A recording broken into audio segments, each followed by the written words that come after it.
शुरू की। बिस्मिल्लाहिर्रहमानिर्रहीम। आज जो हमारा टॉपिक है वो है व्हाट इज़ फिज़िक्स। तो फिज़िक्स के बारे में पढ़ेंगे कि फ़िज़िक्स का वर्ड कहाँ से आया है और इसका डिफिनीशन हम एक सिस्टमेटिक तरीके से इनको पढ़ाएंगे। तो अब देखते हैं इसका वर्ड कहाँ से आया है, फिज़िक्स। तो फिज़िक्स हमारे पास एक ग्रीक वर्ड है फजीक, विच मीन नॉलेज ऑफ, ये एक ग्रीक वर्ड है फजीक which mean the knowledge of nature is known as physics. अब हम आते हैं डिफिनीशन की तरफ। इसका डिफिनीशन हम करवाते हैं तो खुद ब खुद इसका मीनिंग आपका सेंस कंप्लीट हो जाएगा खुद ब खुद। तो अब हम आते हैं डिफिनीशन की तरफ। Physics is the natural science that studies matter, energy and the fundamental forces of nature। तो इस डिफिनीशन में हमारे साथ 4 वर्ड्स आ गए जो हमें मुश्किल लग रहा है। एक वो है जो हमारे पास नेचुरल साइंस है, दूसरा हमारे पास matter, energy and the fundamental forces of nature. तो अब हम आते हैं इसमें हम मैटर, एनर्जी और फंडामेंटल फोर्सेस के बारे में पढ़ेंगे और फिर मैटर एनर्जी का जो इंटरेक्शन है तो हम इन दोनों को भी पढ़ेंगे। तो अब हम आते हैं मैटर की डिफिनीशन की तरफ। मैटर है क्या चीज़? Matter anything which have occupy space and mass is known as matter. तो मैटर का डिफिनीशन भी हमें समझ आ गया। अब हम मैटर के 3 स्टेट्स है। मैटर हमें 3 हालातों में मिलते हैं। एक है सॉलिड, दूसरा जो हमारे पास है लिक्विड, और सॉलिड, लिक्विड, गैस, और बाज़ वक़्त अक्सर लोग इसको प्लाज्मा को भी शामिल करता है कि ये भी हमारे साथ मैटर का एक चौथा स्टेट है। अब हम आते हैं दूसरा जो इसमें हमारे पास वर्ड आया है एनर्जी। तो एनर्जी के डिफिनीशन के बारे में भी अब हम पढ़ते हैं। The ability of a body to do work is known as energy. फिर एनर्जी के भी बहुत अकसाम्स हैं, उन अकसाम के बारे में भी हम पढ़ेंगे वक्तन फ़वक्तन। और अब हमारे पास जो लास्ट आखिर में जो हमारे पास एक वर्ड आया है फंडामेंटल फोर्सेस। हमारे पास जो बुनियादी फोर्सेस है वो है 4। तो वो भी हम एक लेक्चर में हम इनको पढ़ाएंगे और इसके हम एक प्रॉपर एक्सप्लेनेशन करेंगे इन वीडियोज़ में। जी, जिस तरह हमने उसका वर्ड पढ़ा कि फिज़िक्स का वर्ड कहाँ से है, फिर डिफिनीशन पढ़ा कि डिफिनीशन में हमारे पास जो मुश्किलात है वो भी ख़त्म हो गई। अब हम आते हैं ब्रांचेज ऑफ फिज़िक्स की तरफ। इट्स मीन हमारे पास फिज़िक्स के जो ब्रांचेस है इसमें सबसे पहले हमारे पास आता है वो है classical mechanics. Classical mean before era, it's mean before 19th century में हमारे पास जो फिजिक्स का वो कंसेप्ट था तो इसको हम क्लासिकल कहते हैं। Mechanics mean motion. और दूसरी बात यह है कि इसमें हम मोशन स्टडी करते हैं और माइक्रोस्कोप है। हमारे पास 2 टाइप्स के ऑब्जेक्ट होते हैं। इसको सब कुछ को हम माइक्रोस्कोपिक कहते हैं और कुछ को मैक्रोस्कोपिक कहते हैं। तो मैक्रोस्कोपिक हमारे पास बड़े बड़े जो हमें अपने कीन आइज के साथ ऑब्जर्व करते हैं तो इसको हम मैक्रोस्कोपिक ऑब्जेक्ट्स कहते हैं। बाज़ औक़ात लोग न्यूटन लॉ के बारे में कुछ लोगों ने सुना भी होगा, न्यूटन लॉ, वो first law, second law, third law. तो वो भी हमारे पास क्लासिकल मैकेनिक्स में न्यूटन लॉज की कंसेप्ट आता है। और दूसरा conservation laws of energy and momentum, वो भी इस क्लासिकल मैकेनिक्स की ब्रांचेस में आता है। अब हम दूसरे नंबर पर आता है जो हमारे पास दूसरे नंबर पर ब्रांचेस ऑफ फिजिक्स में वो है थर्मोडायनामिक्स। तो ये हमारे पास कॉम्बिनेशन ऑफ 2 वर्ड्स है। इसमें thermo mean heat, heat and dynamic mean motion.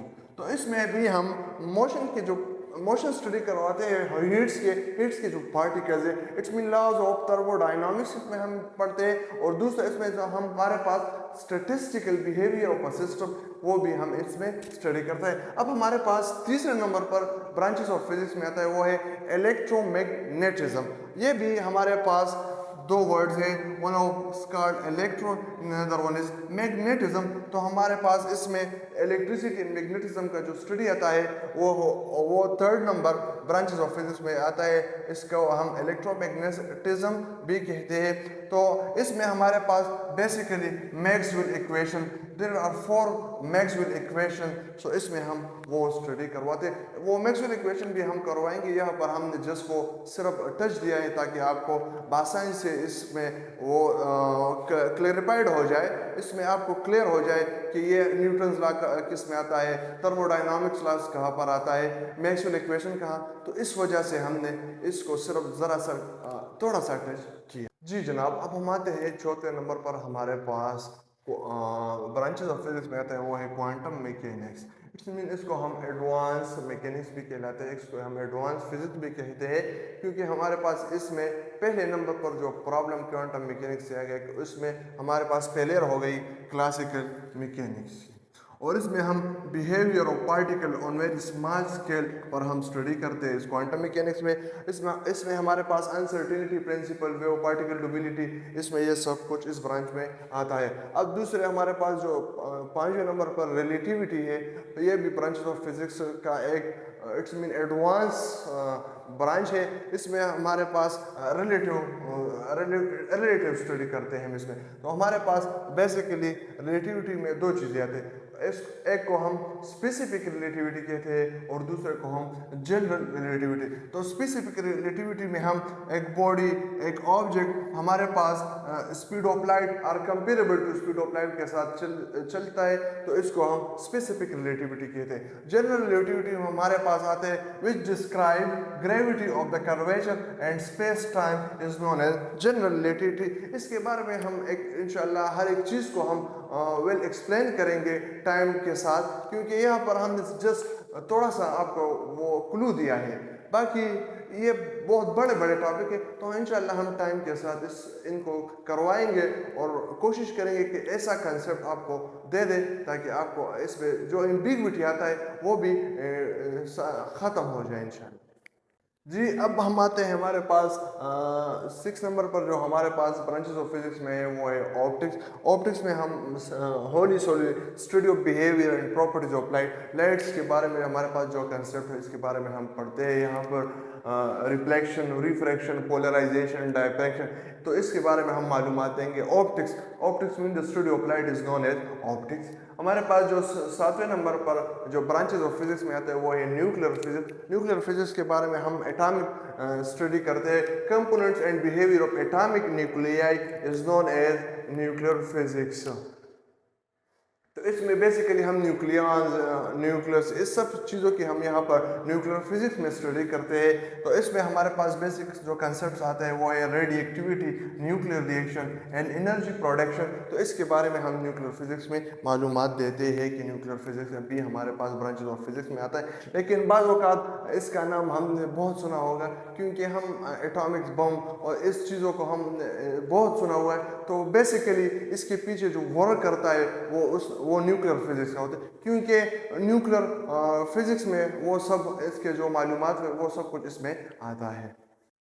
जी, अब हमारे पास ब्रांचेस ऑफ फिजिक्स का जो लास्ट ब्रांच है वो है पार्टिकल फिजिक्स। तो पार्टिकल के बारे में होली सोली इंफॉर्मेशन है, fundamental particle of the universe and there interaction. इसमें हम इन चीज़ों को स्टडी करते हैं कि हमारे पास पार्टिकल्स, क्वार्क्स, इन सब चीज़ों को हम इस ब्रांचेस ऑफ फिजिक्स में स्टडी करते हैं।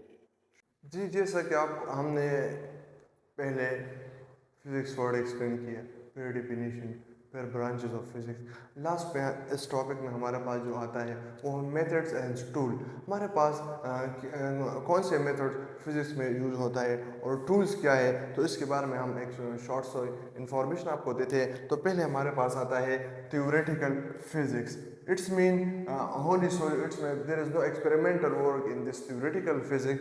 It's just इसमें हम करते हैं mathematical model and explanation physical phenomena and products new result is known as theoretical physics। इसमें हमारे पास जो concept आता है वो है string theory, quantum field theory। इसमें हमारे पास मज़ीद और थ्योरीज भी इसमें शामिल है। और दूसरा हमारे पास जो मेथड्स में आता है वो है एक्सपेरिमेंटल फिजिक्स। इसमें होली सोली हम there is no it's the theoretical work are included but little but mostly हमारे पास जो मेजर वर्क होता है वो है एक्सपेरिमेंट। इसमें हम एक्सपेरिमेंट कंडक्ट करवाते हैं। तो इसमें जो हमारे पास कंसेप्ट आता है वो है लेज़र, टेलीस्कोप, एक्सेलरेटर। तो ये हमारे पास एक्सपेरिमेंटल फिजिक्स में आता है जी। मेथड्स में हमारे पास लास्ट में जो हमारे पास मेथड्स आता है वो है कंप्यूटेशनल फिजिक्स, इसको भी हम एक एडवांस मेथड्स भी कहते हैं, क्योंकि with the help of computer language we were solve the complex problem in physics. हमारे पास ये कंप्यूटेशनल फिजिक्स का जो मेथड है ये एक एडवांस मेथड है। तो इस कंप्यूटेशनल फिजिक्स ने बहुत आसानी पैदा की है, क्योंकि लॉन्ग हमारे पास जो इक्वेशन है वो हम अब नैनो सेकंड्स में करवाते हैं। तो ये कंप्यूटेशनल फिजिक्स का एक it's mean the new role है हमारे पास फिजिक्स में। तो ये इस वजह से ये भी हमारे पास मेथड्स एंड टूल्स में शामिल है। अगर इस हवाले से किसी का भी क्वेश्चन हो तो वो कमेंट सेक्शन में लिख सकता है और हमसे करवा भी सकते हैं।